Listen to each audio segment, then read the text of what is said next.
Assalamualaikum warahmatullahi wabarakatuh. Selamat pagi, siang, sore, ataupun malam. Bu Dinar Mutiara, selaku dosen pengampu interaksi manusia dan komputer, kami di sini akan membahas mengenai aplikasi Tubara atau tutor bahasa daerah panjangannya. Bisa di next. Kami dari kelompok 3 yang beranggotakan 3 orang, yaitu yang pertama ada Mulia Irwansyah dengan NIM-nya tertera, lalu ada yang kedua ada Sultan Firmansyah dengan NIM-nya tertera, dan yang ketiga adalah saya sendiri, yaitu Farel dengan NIM yang tertera. Oke, bisa di next. Kita langsung saja masuk ke dalam materi yang akan kita paparkan. Untuk yang pertama yaitu adalah tugas 2 yang terdiri dari beberapa subjudul. Yang terdiri dari yang pertama itu langkah-langkah membuat desain, ada segmen user, wawancara, storyboard, user persona, material, skenario, test flow, wireflow, dan juga sitemap. Oke, kita langsung saja masuk ke subjudul yang pertama. Ada langkah-langkah dalam membuat desain. Di sini ada 5 topik penting, yaitu empathizing with user, yaitu aplikasi kami berfokus pada kenyamanan dan juga ketertarikan pengguna yang dapat mempengaruhi tercapai tujuannya dari aplikasi kami. Lalu ada yang kedua, defining the problem, yaitu yang pertama kami memetakan kesulitan dan juga kami juga membuat strategi dari kesulitan tersebut. Lalu untuk yang poin ketiga ada ideating solution, yaitu solusi yang dapat kami berikan adalah kami akan berusaha membuat tampilan game ini tidak membosankan bagi anak muda pada saat pembelajaran bahasa daerah.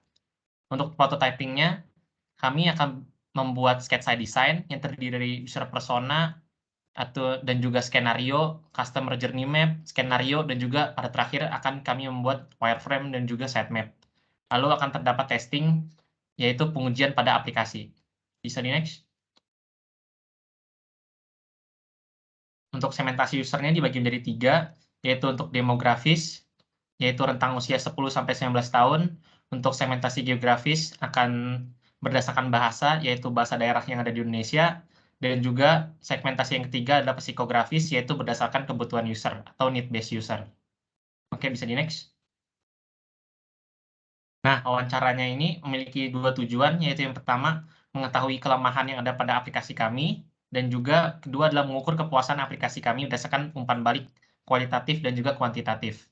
Untuk pendekatannya, kami melakukan wawancara kepada 5 responden acak, dan hasil yang didapat adalah sebagai berikut. Yang pertama, dari Ahmad Bayu dengan umur 15 tahun dan bekerjanya siswa SMA, permasalahannya itu kurang bisa berbaur dengan teman-temannya. Lalu yang kedua ada Marvel Lesmana dengan umur 18 tahun dan bekerjanya sebagai mahasiswa, yang kurang lebih inti dari permasalahannya itu mirip-mirip, yaitu terkendala dalam menerima materi dari dosen karena terkendala dari bahasa, yaitu bahasa daerahnya. Bisa di next. Lalu yang ketiga ada Joan Bornean dengan umur 13 tahun dan pekerjaannya siswa SMP. Lalu yang keempat ada Angelica Yunita dengan umur 21 tahun dan pekerjaannya mahasiswi. Lalu yang terakhir, responden terakhir adalah Felicia Putri dengan umur 26 tahun dan pekerjaannya sebagai akuntan. Ya, berikut adalah tadi hasil dari wawancara kami.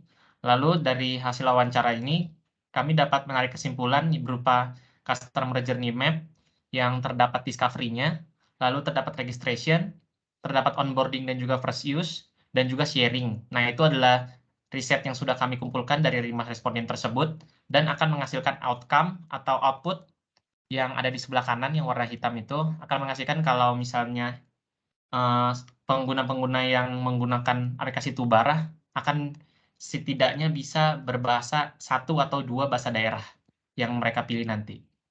Bisa next. Berikut adalah user persona dari 5 responden tersebut. Kita buat menjadi 1 karakter fiktif dengan bernama Joni, yaitu orang yang kesulitan bahasa daerah. Oke, bisa di next.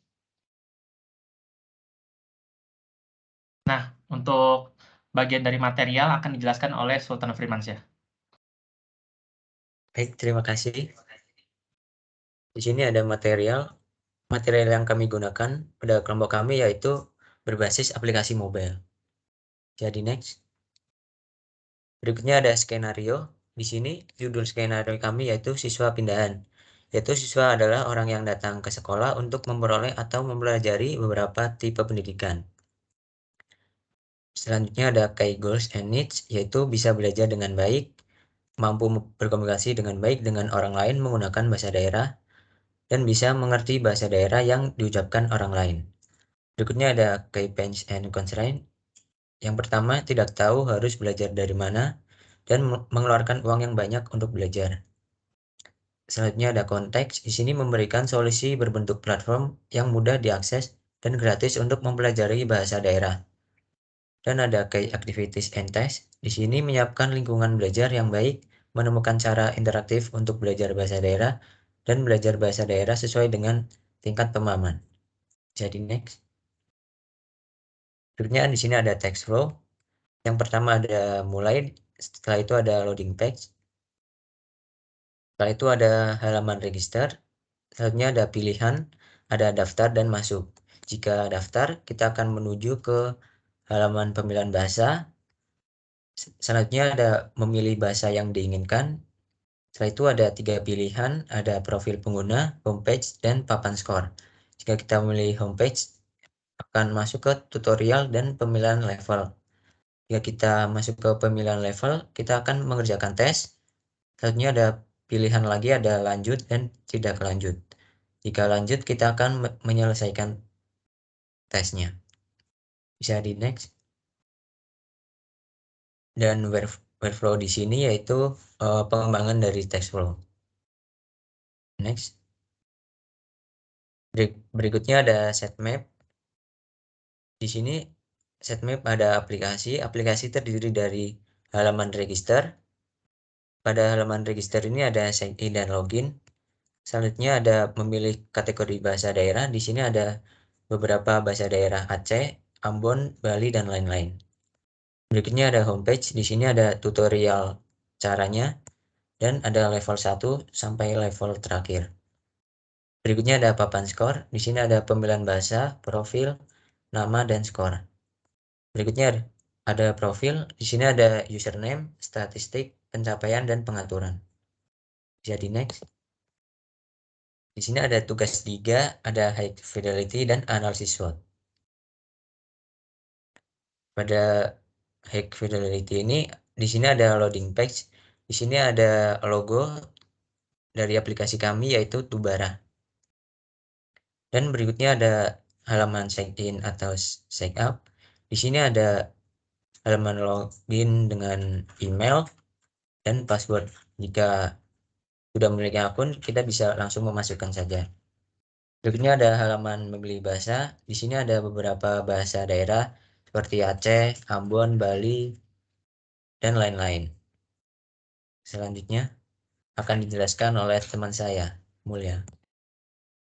Oke, terima kasih Sultan. Di sini saya akan menjelaskan tentang yang berikutnya. Ini ada halaman dashboard ini. Jadi terdapat level-level dari 1 sampai final test. Untuk user untuk lanjut ke level berikutnya ini harus menyelesaikan level 1 terlebih dahulu. Dan juga ada sebuah video tutorial dan status dari homepage ini. Contohnya ini ada win streak, gold, dan nyawa. Lalu di sini lanjut dengan halaman papan skor. Di sini pengguna dapat melihat dari skor-skor profil-profil pengguna lainnya. Lalu dilanjutkan dengan halaman profil pengguna. Di sini user dapat melihat foto profilnya sendiri, lalu username, dan juga kapan tanggal bergabung dari aplikasi ini, lalu ada statistik dan juga pencapaian. Oke. Selanjutnya di sini ada akun setting.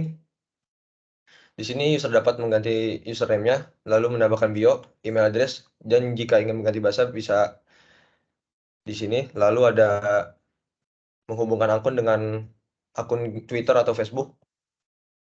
Nah, yang selanjutnya ini ada halaman tes. Yang tes pertama ini kita buatnya pilihan ganda. Nah, ini halaman koreksi tes. Jadi di sini untuk koreksinya dari halaman tesnya kita mengecek, maka jika jawaban benar maka akan keluar selamat jawabanmu benar. Dan juga ada win streak-nya.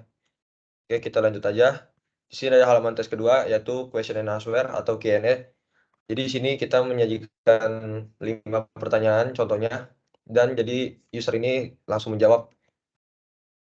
Lalu di tes ketiga ini kita membuat sebuah pertanyaan ini melengkapi kata atau kalimat. Di sini user dianjurkan untuk mengisi kata-kata yang kosong dengan cara memilih kotak-kotak dari sebuah kata yang sudah ditampilkan.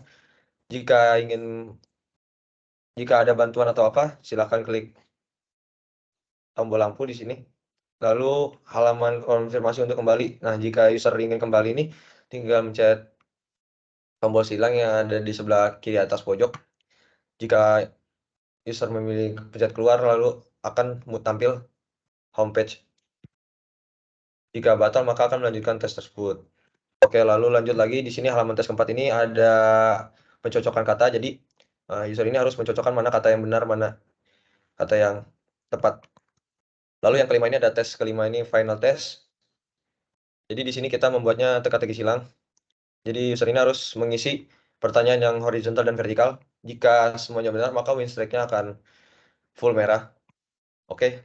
Jadi kalau misalkan user sudah menjawab semuanya dan tesnya berhasil, akan keluar halaman finish. Yang dimana itu terdapat rincian win streak-nya berapa, skornya berapa, golnya berapa. Ya ini kita lanjut analisis SWOT. Yang pertama ada strength atau kekuatan. Tubara yang pertama ini Tubara membantu masyarakat dalam mempelajari bahasa daerah. Yang kedua ini Tubara mendukung program pemerintah atau revitalisasi bahasa daerah. Yang ketiga Tubara dapat diunduh secara gratis. Yang keempat Tubara menyajikan berbagai macam opsi bahasa daerah sesuai preferensi pengguna. Yang kelima ini Tubara memiliki narasi dan cara bermain yang bervariasi pada setiap tes atau level. Hal ini dapat melatih konsentrasi pengguna dalam menggunakan aplikasi ini. Yang keenam ini Tubara bisa menjadi suatu solusi yang menyenangkan untuk pengguna dalam mempelajari bahasa daerah. Yang ketujuh, Tubara memiliki tampilan yang user-friendly. Nah, ada pun juga weakness-nya di sini atau kelemahannya, yaitu yang pertama ini, Tubara belum banyak dikenal oleh masyarakat luas. Tetapi dengan kemajuan teknologi yang pesat dan pemasaran yang tepat akan mempercepat pengenalan aplikasi Tubara kepada masyarakat. Yang kedua ini, menurut pendapat kelompok kami, UI dari aplikasi Tubara ini masih belum optimal dan kurang menarik. Tetapi, hal ini masih bisa dioptimalkan kembali sembari berjalannya waktu oleh pengembang. Nah, yang terakhir ini, Tubara harus memiliki pendapatan lebih dari pihak lain untuk mengembangkan aplikasinya karena aplikasi Tubara tidak memungut biaya. Nah, lalu ada opportunity atau peluang. Yang pertama ini dibandingkan dengan aplikasi sejenis lainnya, aplikasi Tubara ini lebih mudah digunakan. Yang kedua ini belum banyak aplikasi pengenalan bahasa daerah yang menarik dan terkenal di Indonesia, sehingga aplikasi Tubara bisa menjadi pionir untuk aplikasi sejenis ini. Yang ketiga, banyak masyarakat yang malas untuk belajar dan mengenal bahasa daerah dari daerahnya masing-masing seperti kamus, buku, dan lainnya, karena dirasa kurang menyenangkan dan interaktif. Maka dari itu, Tubara hadir sebagai solusi agar masyarakat mau belajar dan mengenal lebih mengenai bahasa daerahnya sendiri. Nah, yang terakhirnya ada Tubara tidak memerlukan data internet yang banyak dalam mengunduh dan menjalankan aplikasi Tubara ini. Nah, oke, yang terakhir ini ada threats atau ancaman. Yang pertama ini akan munculnya aplikasi-aplikasi yang sejenis yang dapat mengancam aplikasi Tubara ini sendiri.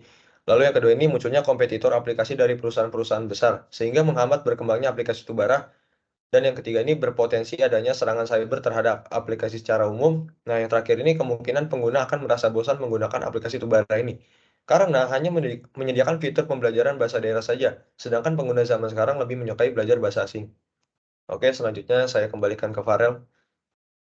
Baik, mungkin segitu saja presentasi dari kelompok kita. Kurang lebihnya mohon maaf, kami tutup. Wassalamualaikum warahmatullahi wabarakatuh.